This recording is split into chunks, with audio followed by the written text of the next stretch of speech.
Hey, what is going on, people of the Earth and beyond? My name is Allonsy-Ian, and welcome back to Buried, the interactive story. Now, last time we started the story, we went through. You see a little bit of my choices right here. We pulled Tony's body out from the dozer. We were up front about Tony's death to Dennis because they were really good friends. They were like brothers. 55% of people told Dennis he believed his story. His story about the beam of light shooting up to the sky, which, it's kind of believable. I mean, if you know this guy for a while, he's like a big dude. He doesn't get scared by shit easily, and he's like hell is terrified. You should believe his story, whatever it is. And we ran away from the ringing sound because why would you go towards that ringing sound? That's some horror movie shit that you don't do. You don't go towards the sound, but we're in the place where the sound is now either way. So let's begin chapter 2. Get to it.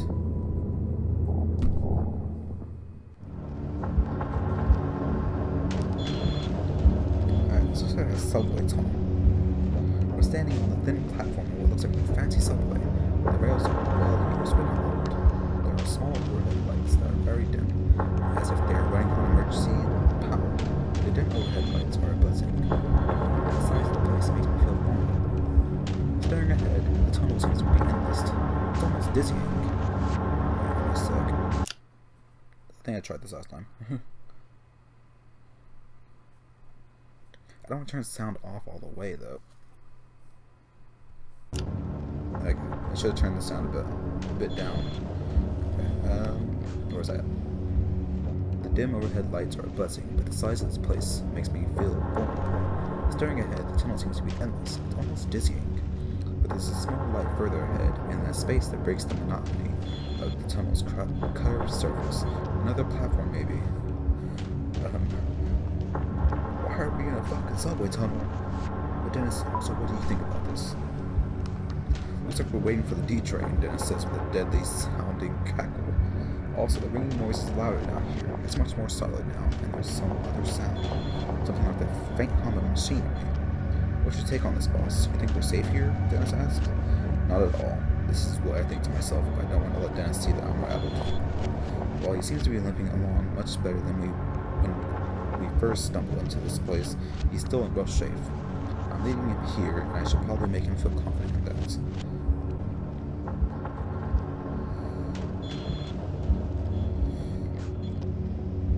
We'll be fine. Don't need to worry the man. I feel like, he knows I'm lying to him. We're too far to go back, I say. Besides, if we get caught for trespassing, I'm pretty sure we'd slide by. We're good. You're in pain, and we've got to find the rest of our crew. We can still be here somewhere. Dennis nods and looks reassured, albeit weak and miserable.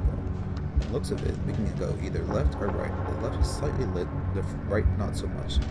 This makes me uneasy, because I get the sense that one wrong turn in a place like this would have us wandering around for hours. Suddenly I jerk my head to the right as I hear the unmistakable sound of someone walking. Did you hear something? I asked Dennis, my eyes straining to see anything in the darkness. Not sure, he says. Maybe. It kind of sounded like footsteps. I wait a moment, but the sound doesn't come again. So those are our options. To the left are flickering lights indicating that we'll at least be able to see. There's also a hum of machinery, a sign of life. To the right is just darkness, but we also heard footsteps in that direction. Me personally, I'd go where the lights are and the sound of life. Not where there's just footsteps and total darkness. So that's what we're gonna do. We're gonna go to the left. To the left. To the left. We decided to go into the lights. It seems smart to stay in the light. Left it is.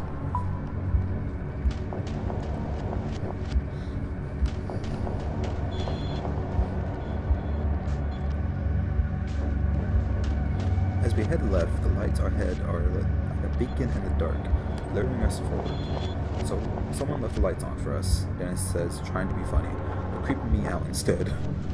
I wonder if that's a good thing or a bad thing, I say. As we near the lights, I hear the hum of machinery grow louder, but it doesn't sound like any machine I've heard before. As light increases, I use it to take an inventory of Dennis and his condition. While the bleeding seems to have stopped, the amount that has soaked into his pants and shirt is beyond alarming. How much further can you walk? I ask him. Can you keep going? Yes, Dennis says. Let's walk into the deep tunnel that has no business of being here.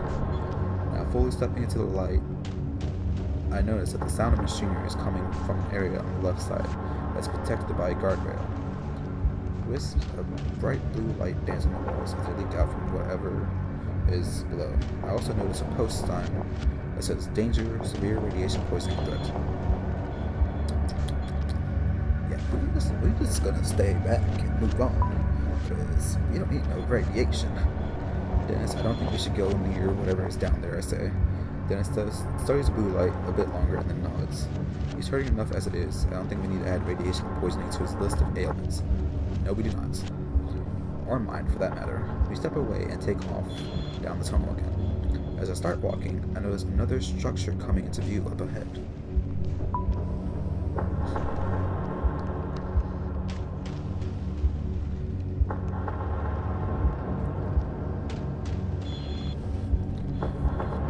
As we head further into the tunnel, we reach another platform.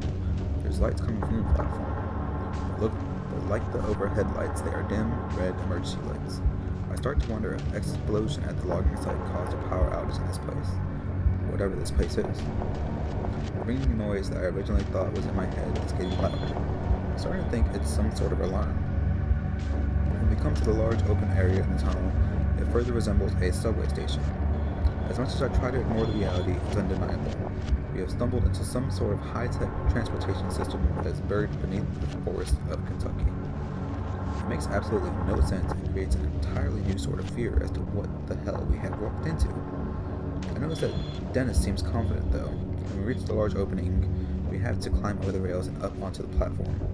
I have to help Dennis over the rails and up to the small utility ladder that is bolted into the opposite side of the travelway. When he reaches the large open area resembling a subway waiting area, he collapses on the floor and lets out a heavy breath. Heavy breathing. You know what? Dennis says exasperated. This is ridiculous. I quit. I'm not going any further. On top of worry about my crew and the madness of where we are, I'm not in the mood for Dennis to act like a baby. I kind of just want to yell at him, just like, hey, get the fuck up, Dennis. But like, I mean, he's injured. We're just thrown into this. It's okay, take it easy. You can do this. Not the one with the gash in my side, I think to myself, so I decided to cut him some slack. Damn, boss. I'm sorry, he says. It's okay, I say. I don't know how you're still on your feet, if I'm being honest. Stubbornness, he says with a weak laugh. Need a minute to rest? I ask, as warmly as I can muster. No, if I sit down to rest, I'm afraid I might not get back up. Let's keep going while I can still go. I reach down, help him to his feet, and then we get ourselves up onto the platform. Right in front of us, there's an entrance to a long hallway, exiting the platform area. It's at this point that I realize those red emergency lights might be on for someone else who is actually supposed to be here. Hello? Did I yell out last time? I don't think I did. You can stay quiet though. I'm still not sure if I want to alert anyone to the fact that there are strangers in this secret place. The thought of hearing a scream, even my own scream, in this empty place is too much to bear. Yeah, you don't want to hear screaming while you think you're alone. Emergency lights continue to flicker overhead, casting a sick sort of pinkish light on everything. My mind is racing with what sort of place this might be. It's obvious that it's meant to be a secret, and if it is supposed to be a secret, and there was a power outage recently, maybe most everyone has been evacuated. This thought does not make me feel any better as we walk towards the platform exit. We step inside, and it seems just as empty as every other place we've come through, weakly illuminated by more overhead emergency lights. We're standing inside a hallway that looks surreal for a moment. So, some kind of underground facility for transportation, that's what they're guessing. Makes sense for the big old railroad in the middle of it. The hallway reminds me of a hospital wing. There's something not quite right about it. It's the first clean and tidy area I've seen since coming to in the woods. It looks like it was recently in use despite the dim emergency lights overhead. There are chairs against the walls, and the floor looks well clean, as do the walls. The ringing noise is definitely coming from here, and a small flashing red light along the ceiling seems to flash along with it. That ringing noise is an alarm, I say, if only to confirm my own thought. But for what? Dennis asks. And then he asked a question that has been on my mind since we fell into that hole. What the hell is this place? We exchanged a look that speaks volumes. We reached the end of the hallway and I hear a sound like a large metallic grinding. This is followed by a clicking noise and an unmistakable noise of a generator kicking on. So we got the power back up. So we're not alone here. Without warning, the facility jolts to life. The red glow of the emergency lights is suddenly replaced by bright white fluorescent ones. That mechanical hum is oddly comforting. Somehow the power being back on urges us on.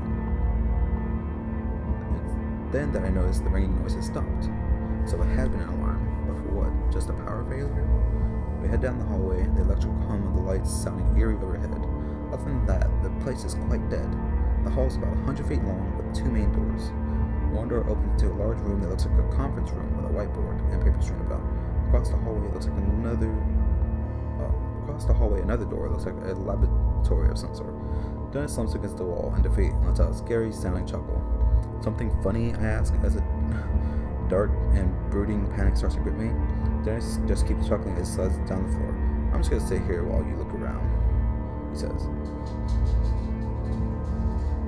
There is a look in his eyes that reminds me far too much of a dead animal on the side of the road. I'm going to the conference room because I feel like there's going to be a lot of information in there. What the hell is this place?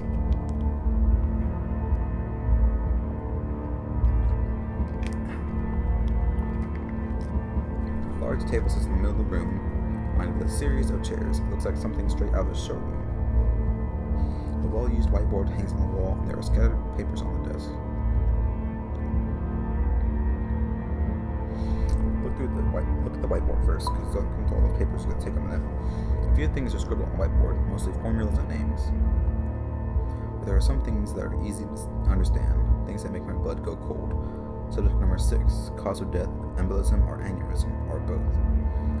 Ideas for new delivery mode, spherical, liquid, question mark, induced comatose state first, terracore, possible plutonium supplier. Let's look at the papers now. Some kind of experiments. Most of the papers and printouts have codes and equations that go way over my head, but there are also handwritten notes that don't make me feel any better about our situation. I read through them and see scrawled notes that say things like, last experiment failed, overdose before transport. Levels indicate cellular catabolism, more lead shielding in export suits. Measurements make no sense. Let Barksdale know about possible Higgs field fix. Outside in the hallway, I hear Dennis grunting. I head out the room to see him still seated on the floor. I don't get very far because as I exit, a man comes rushing around the corner with an automatic rifle in his hand.